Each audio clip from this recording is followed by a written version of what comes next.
3:30 in the morning. I only went to bed at 11:15 last night. It's safe to say I'm feeling pretty tired. We're getting ready to go to Heathrow. I just want to sleep. We are dressed. I've got my England jacket on. I haven't flown from Heathrow with a gun before, only from Gatwick. So this is going to be a completely new experience. I need to brush my teeth and then we can get on the road.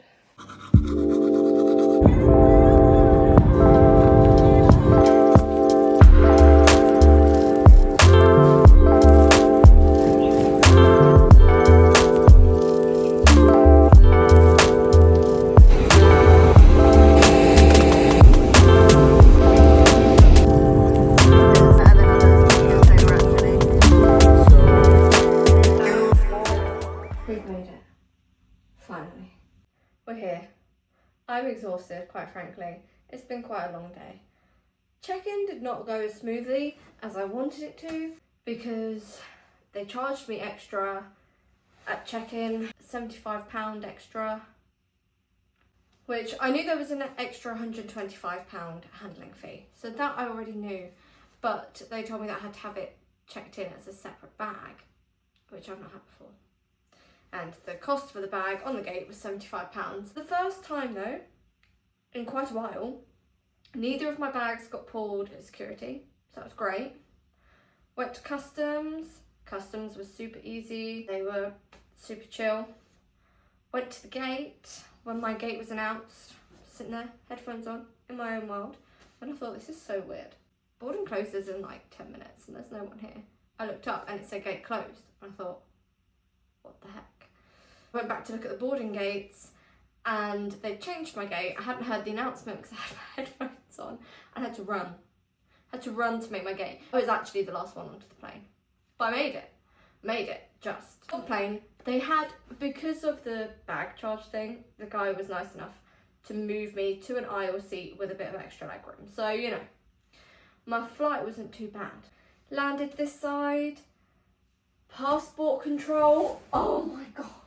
Passport control took so long. It took so long. I was one of the first people off the plane and I was the second to last to get out passport control. But it's fine. After that, it was super easy. Literally just drove here. That's my really long ramble to sum up the nice little time lapse that you've had. Can you tell that I've literally only had like 4 hours sleep? And not good sleep either. I've only had 4 hours sleep. We've got pre-event training tomorrow, not until the afternoon. So I've got until like lunchtime tomorrow, at least, to sort myself out, because pre-event training doesn't open until 3. So I've got loads of time in the morning and I plan on doing absolutely nothing with it. Good morning. It is day 2 of my trip and I feel like a new woman. I slept without an alarm for the first time in weeks. Like, I actually could not tell you how long it's been since I last slept without an alarm. And just being able to sleep freely has been so nice. And I slept for over 9 hours, I think, in the end. I didn't wake up until 8:30 or so, at least. And then I thought, right, well, I best go get to breakfast. So I've been up, I've gone and had my breakfast and now I'm just relaxing, but I've got a few hours to kill. The plan for the day is that I'm honestly just going to veg out here for a while. I've already done my core exercises this morning. The range isn't open until 3. So I can do free training between 3 and 7. So I'm going to do something like that because I'm not on the line tomorrow until 6 p.m. Which is crazy. I can only take the start times I'm given, so we're making do. I'll bring you along when I'm at the range later, but this is just a morning check-in to let you know I'm alive, I've slept well, and now I'm just sitting watching YouTube, and I'll probably do a bit of admin on my phone.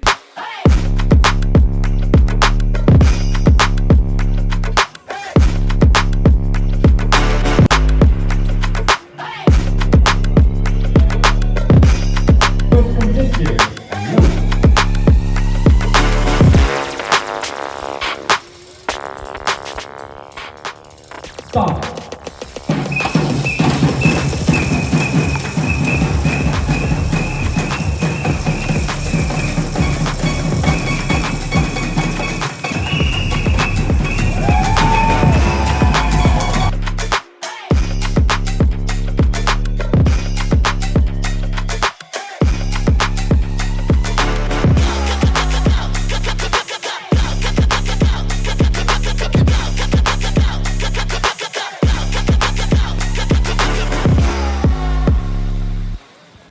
you can see, it's a lot later now in the evening, but I finished my pre-event training. Now I am walking back to the range. I've just been to the shop and bought a few bits because I don't really like the water here. That sounds really first world of me, but it tastes, I'm not really a fan of it. So I've bought a 2-litre bottle of water so that will get me through tonight, tomorrow, and then a few snacks and stuff. So basically just stuff to get me through today and tomorrow, and then a couple of bits that'll last me for the rest of the week. But in terms of pre-event training, it's pretty good. Pretty good, I can't complain too much. Obviously just trying to make sure everything's set up correctly, and it's a good job I did because I'd actually put my sight on ever so slightly wrong. The problem is if you're even like a minute or two out in setting those up, they're very wrong. So my first shot was a 3 and it was perfectly central, which meant I'd gotten the side to side correct, but I'd accidentally gotten the elevation wrong. So I took them off, put them back on, everything was cushy again, and after that just got the technique going and pretty chuffed with the outcome. So let's hope all good things for tomorrow and get a good night's sleep. Guys, it's snowing! Ta-da!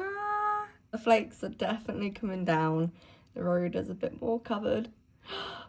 I think I'm even less inclined to go on a walk today if it's it was freezing yesterday. I think what I'm gonna go and get breakfast now, and then I'm gonna sit in here for a little bit and let my food go down, and then I'm gonna go up to the gym and do some stuff in the gym, because then I think I'm gonna get the bus to the competition centre later. So exciting.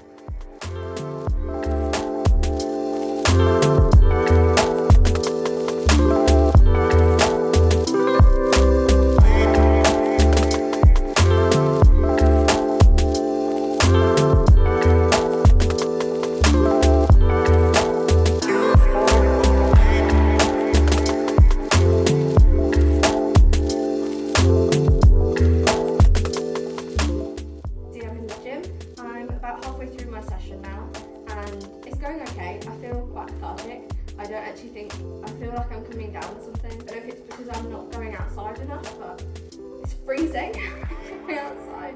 It's horrible because it's so cold. I'm giving this a try in hopes that I'll feel better afterwards, but we'll see. And I'll know late this evening if it was a bad choice or not. So we're doing a bit of upper body. I'll do a little bit of lower body, but not a lot. Join me for the rest of my gym session.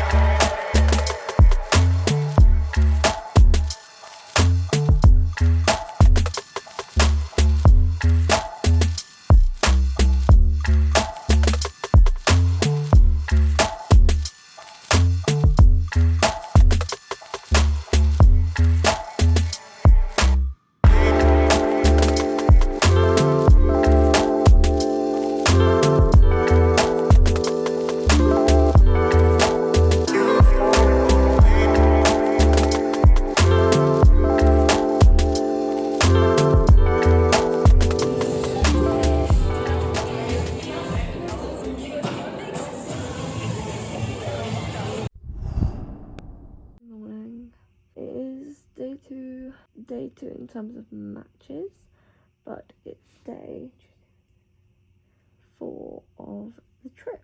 I never gave you a roundup of my match yesterday, but it didn't go well. It went really badly. My sighters were pretty good. My first set was okay. I had a random 8. It didn't feel like an 8. I'm still not quite sure what happened with that, but I wonder if it is what happened with my second series, which my iris totally messed up. And it took me basically the entirety of the second series to realise there was something wrong with my iris. I've never had that happen before.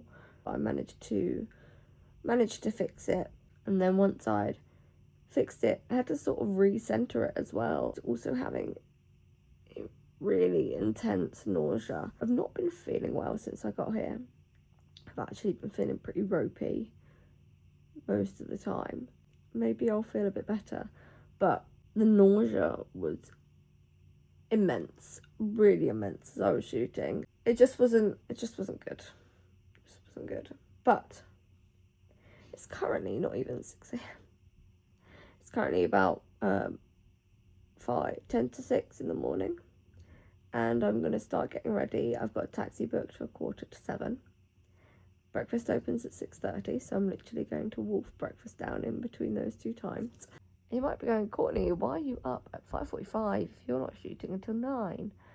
Because of the time it takes for me to do everything. I then have to get to the range. Once I get to the range, acclimatising, resetting my kit back up. I have to allow enough time for dry firing. So I have to have enough time for all of these things. And although my match starts at 9, you actually have sighting and preparation time and setup time before that, which is like 25 minutes or so total. 10 minutes set up and 15 minutes sighters. So I'm technically on the firing point at about 8:30. I'm not as mad as I sound, I promise. There's a lot of things that have to happen before the first shot at 9 a.m. I've just spoken a lot, but I was giving you a summary of yesterday and I was giving you a sort of brief for the day. I'll see you a bit later. Also, there's some kind of army staying here at the moment, and look, they've brought all of their tanks. It's crazy.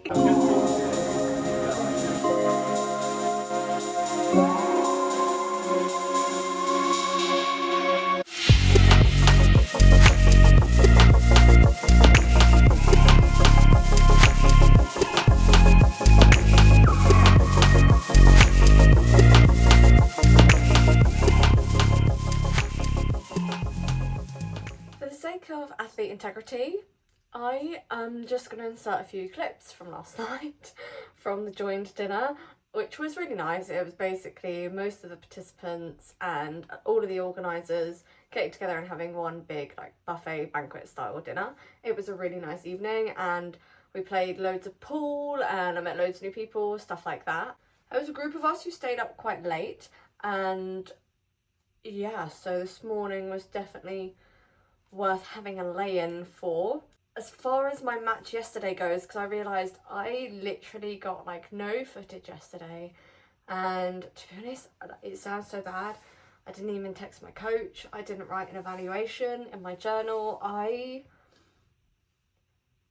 basically switched myself off yesterday because I really is not going well.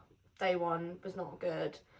Yesterday I felt physically a lot better by the time I was shooting, but I don't know what's happening. It's not, and this is a reality.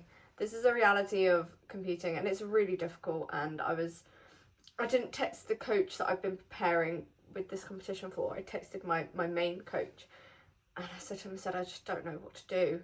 And he said, without me being there, there's not a lot I can say, because it feels like I'm doing things well and it actually looks okay some of the time, and it's not. So safe to say it's been really difficult so far, but today is the last day and I'm going to give it a really good go, and we'll see. We shall see. Fresh start. It's a fresh match. So that's what we're going for.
back in my hotel room for the last time.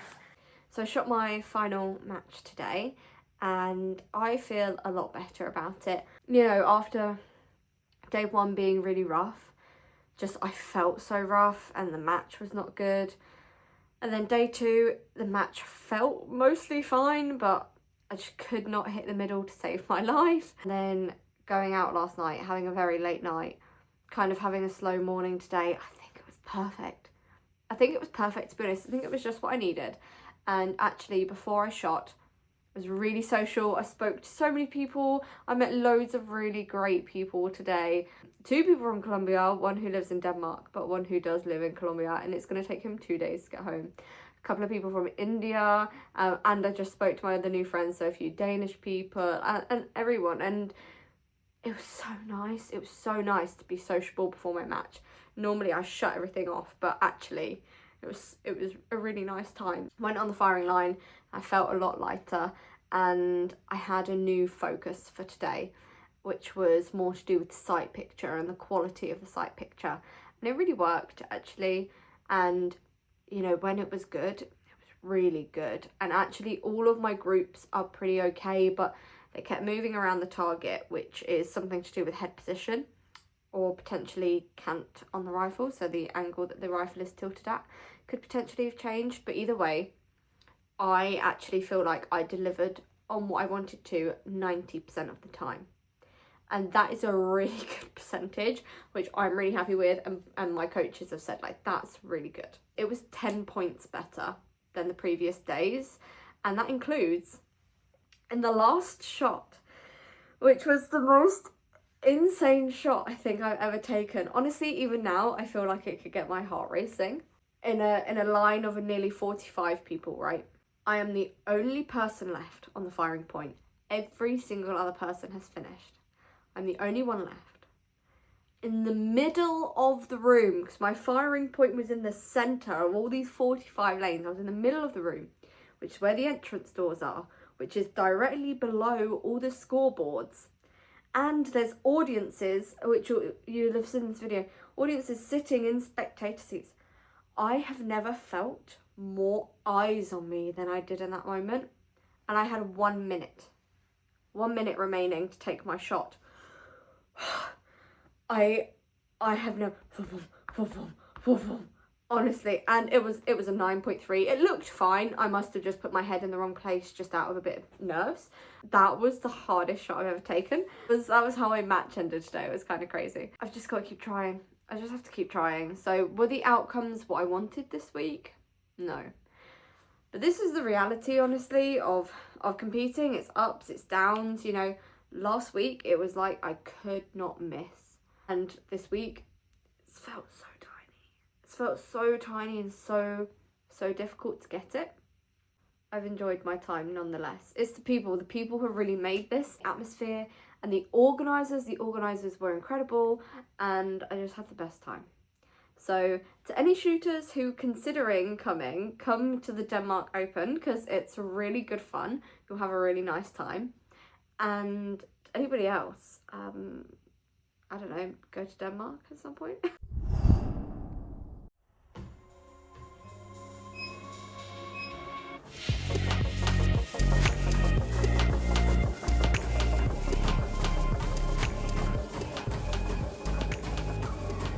That is run 7 out of 52 done. I actually hate running on a treadmill so much, but as you may have seen, this is not very conducive to outdoor running. So much snow and ice that I would be spending half of my time trying not to fall over. It's done. I've been up here for about half an hour and I woke up less than an hour ago. I literally woke up and started running.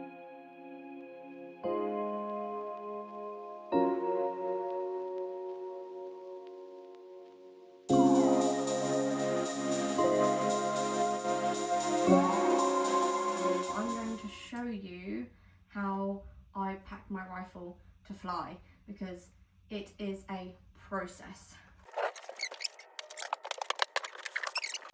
I need to focus on the little one first. So there's 2 reasons why we do this. One is safety of the rifle, so that it doesn't get broken, but it also means that if anybody were to get their hands on this, it becomes a pain in the bum for them to shoot it. You'll see that I brought with me bubble wrap, which is what everything travelled in on the way here.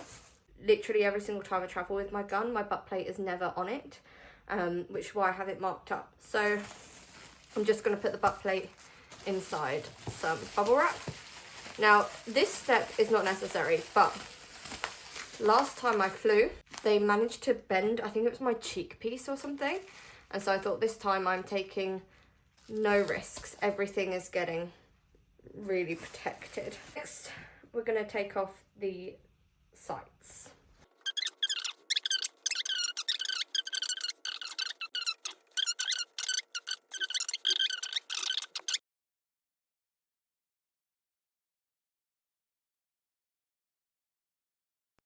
So now I'm just going to do the foresight end, and it is exactly the same process.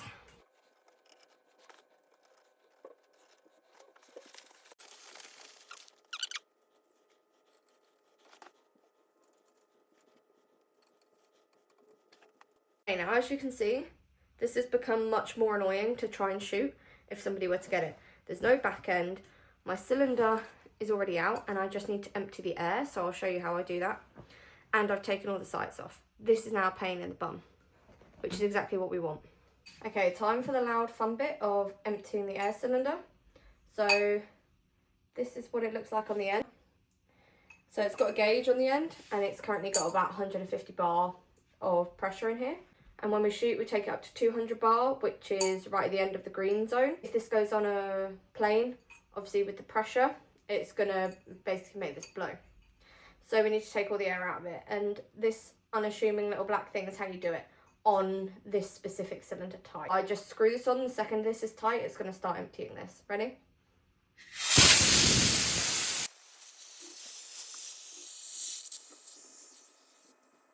Okay, we're basically there now. And if you can see, I hope you can see, the gauge is now basically empty. So this is now ready to go in the case, ready to fly. Just for the health of the cylinder, it's good to keep it in some kind of wrap. These are the ones I was recommended, and so that's what it goes in. Now for the major bit. We've done all the prep work. Time for the big bit. So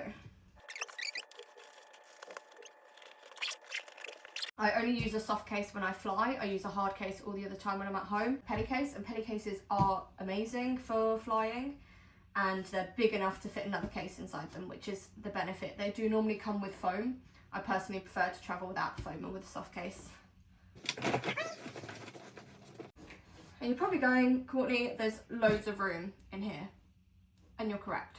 So I will pad it out, because otherwise this can happen when it flies, which is not what we want. And trust me when I say they manhandle your baggage. Get a good suitcase, get a good travelling rifle case.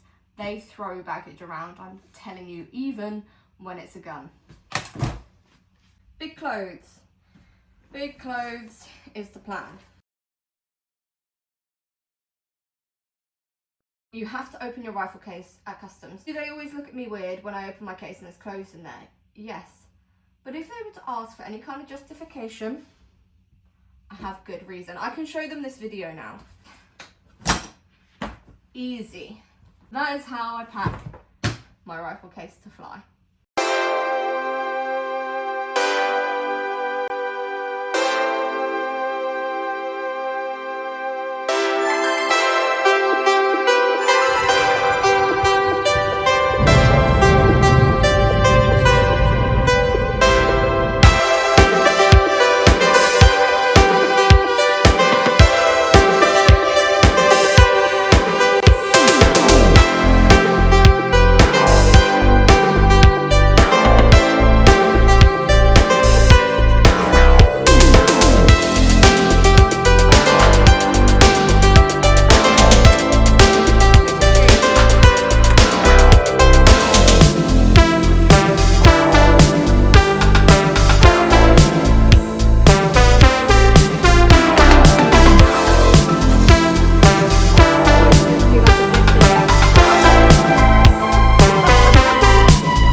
I've definitely gone out the children's one. Right.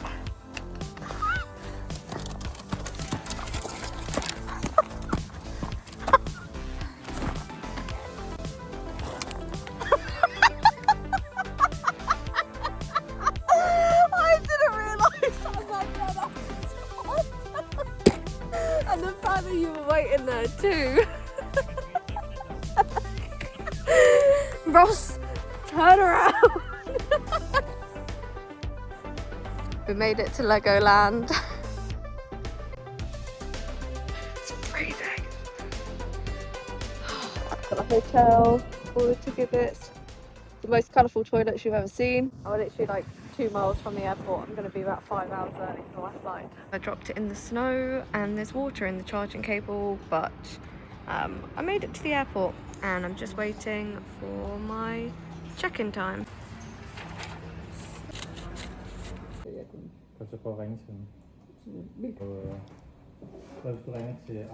I'm so sorry. What's it about? Sorry. So she told me on the phone that you need to pay for it, but they haven't put the payment in the system. Oh. So it's now blocking for you to board. Okay. Not easy. No. Yeah. Blocking for me to board. Yeah.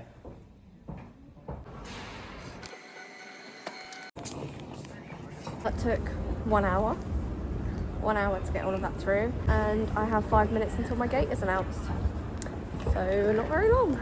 You know you fly a lot when the passport control side says, shit, you travel a lot, as he's flicking through my passport trying to find a page to put a stamp on. And what he doesn't know is that I'm literally on a plane again in 2 weeks' time.